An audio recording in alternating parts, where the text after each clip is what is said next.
इच्छा रहती है, ये दैवीय भाव है, सबके अंदर रहता है। लेकिन सभी के अंदर कभी कभी आसुरी राक्षसी भाव भी उत्पन्न हो जाता है, लोभ पैदा हो जाता है, मोह अधिक बढ़ जाता है। कभी कभी सत्य को छोड़कर असत्य का आचरण करने की मन में इच्छा होने लगती है, तो मन में द्वंद्व खड़ा होता है। तो मन के अंदर की जो आसुरी शक्तियां ये प्रबल होने लगती है, और उस समय आज का जो दिन है हमको बताता है नहीं नहीं नहीं, हमको सत्य के लिए संघर्ष करना है, हमको श्रद्धा, सेवा, त्याग, दूसरे का सहयोग, इसके लिए संघर्ष करना है। कपट इन सबसे लड़ना है। आसुरी शक्तियां हैं, ये आसुरी भाव है। एक संघर्ष बाहर है, एक संघर्ष हमारे मन के अंदर है। आज का जो विजयादशमी का उत्सव है, सारा देश इन दोनों भावनाओं से मनाता है। समाज में आसुरी शक्तियां खड़ी हो जाती है। कभी कभी किसी मोहल्ले में, किसी गांव में चार बदमाश खड़े हो जाते हैं, वे मोहल्ले को त्रस्त करते हैं, महिलाओं का और बहनों का अपमान करते हैं, झूठ बोलते हैं, लोगों की हत्या करने का प्रयत्न करते हैं, धोखा देते हैं। ऐसे समय में उस मोहल्ले की दैवीय शक्ति अर्थात सज्जन लोगों को खड़े हो जाना, जिससे सज्जन लोग मिलकर के समाज की आसुरी शक्तियों पर नियंत्रण रखें। आज का हमारा विजयादशमी का उत्सव इन भावनाओं का प्रतीक है, जो दैवीय शक्तियों की विजय और आसुरी राक्षसी शक्तियों की और भावनाओं की पराजय का संदेश और आह्वान करता है। बंधुओं और बहनों, हमारा देश दुनिया में, सारे विश्व में सर्वाधिक प्राचीन देश है।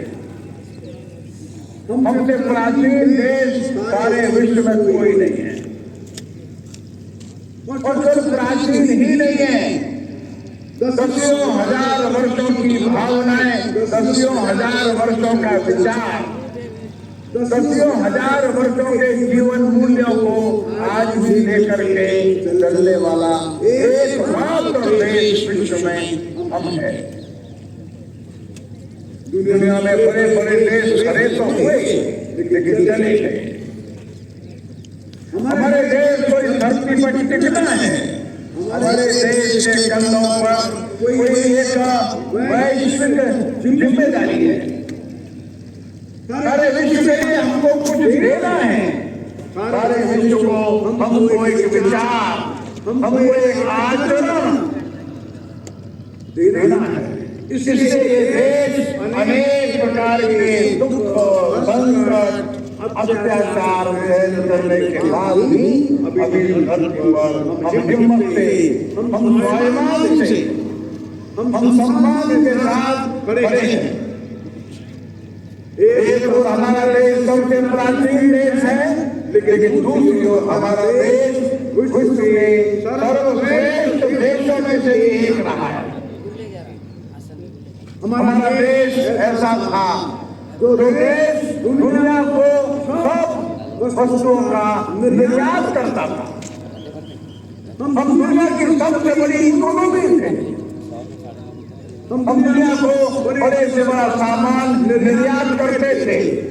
सूती कपड़े, सिल्क के कपड़े, वूलन कपड़े, कंबल, कारपेट, आभूषण बना करके दुनिया को बड़े बड़े प्रशिक्षित जानवर भारत निर्यात करता था।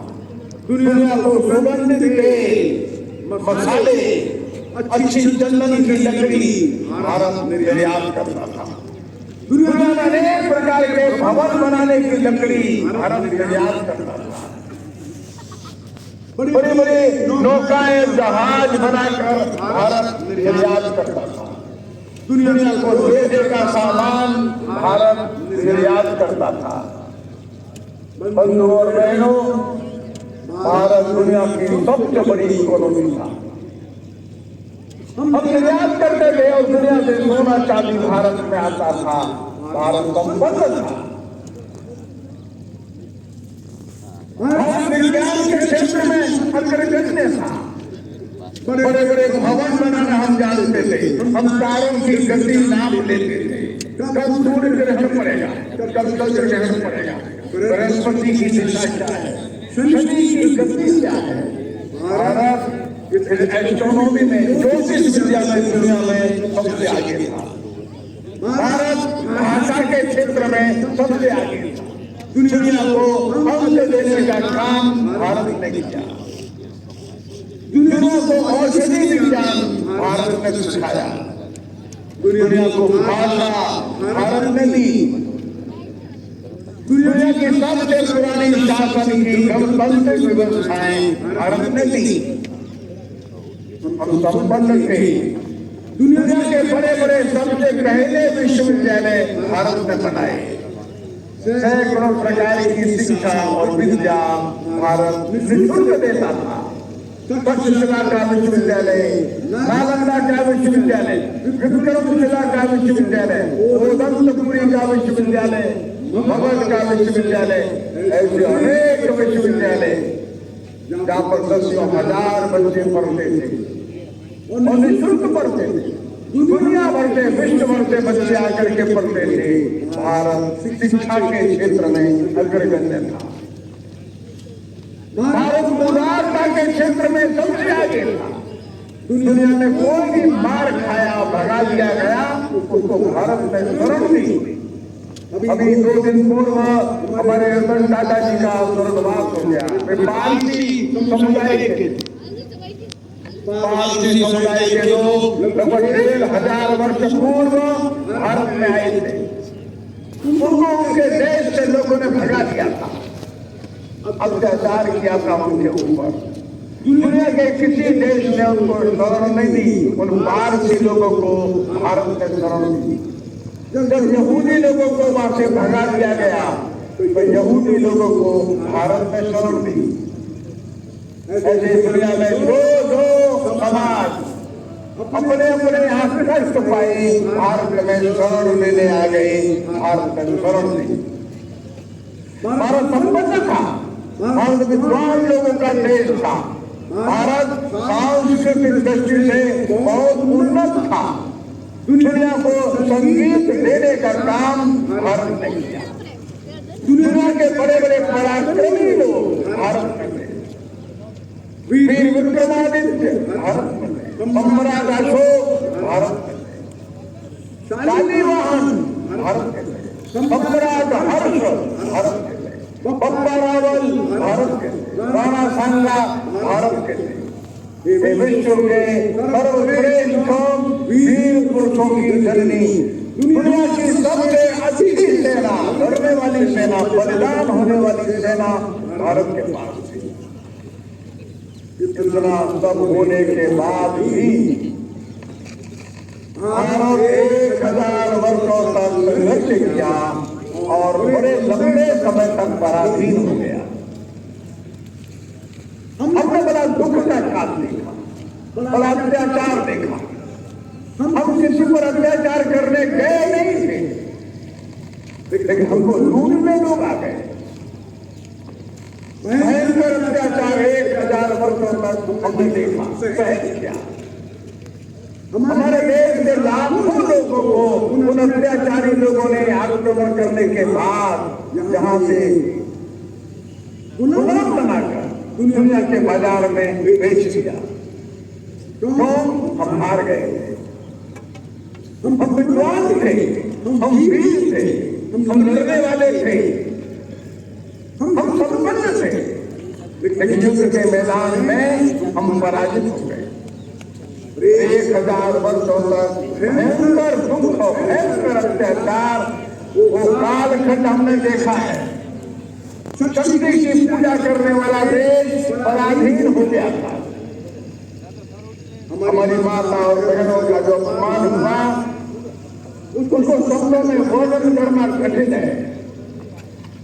ऐसे संकट के काल में आज के ही दिन विजयादशमी के दिन नागपुर में राष्ट्रीय स्वयंसेवक संघ की स्थापना हुई। आज से लगभग 99 वर्ष पहले नागपुर में विजयादशमी के दिन संघ के संस्थापक डॉक्टर केशव बलीराम हेडगेवार जी ने राष्ट्रीय स्वयंसेवक संघ का कार्य प्रारंभ किया। उन्होंने कहा हमारे इस प्रगति का कारण क्या है? हम संपन्न हैं, हम विद्वान हैं, हम उदार हैं, हम दूसरों की सहायता करते हैं, हम सत्य पर धर्म पर चलना चाहते हैं, लेकिन दुनिया के दुष्ट लोग हमको चलने नहीं देंगे, हमको गुलाम बना करके रखेंगे, हमको लूटेंगे, हमारी माता और बहनों का अपमान करेंगे, हमारे नौजवान लड़कों को गुलाम बनाकर दुनिया के मार्केट में बेच देंगे। और इसलिए सारे हिंदू समाज को संगठित करने का काम, एकजुट करने का काम हम करेंगे। संघ के संस्थापक डॉक्टर साहब जी ने क्या आदेश किया, आग्रह किया, लोगों को समझाया। हिंदू समाज के लोगों को अब संगठित होने की आवश्यकता है। जो संपन्नता, विद्वत्ता और उदारता आपकी रक्षा करने में सक्षम